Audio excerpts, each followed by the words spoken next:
Hello guys, welcome to our channel Mampi caterer and gardener. বন্ধুরা, আজকে আমাদের ক্যাটারিংয়ের একটি কাজ ছিল, যেটা ছিল একটি শ্রাদ্ধ অনুষ্ঠানের কাজ। আর টোটাল লোক সংখ্যা ছিল 110 জনের, রান্না হয়েছে টোটাল। তো বন্ধুরা, আজকে আমাদের মেনুতে কী কী ছিল আমি বলছি। ছিল ভাত, শুক্তো, ভেজ ডাল, পটলের দোরমা, আর ছিল কাতলা মাছের কালিয়া, ছিল টমেটো পেঁয়াজ আমসত্ব দিয়ে চাটনি, পাঁপড়, আর ছিল রসগোল্লা, ভাপা সন্দেশ, আর ছিল শেষ পাতে একটু মিষ্টি দই ও লাস্টে ছিল হজমোলা। তো বন্ধুরা, আমার এই ভিডিওটি তোমাদের কেমন লাগলো অবশ্যই জানিও।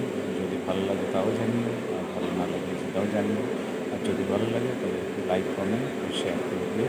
ধন্যবাদ।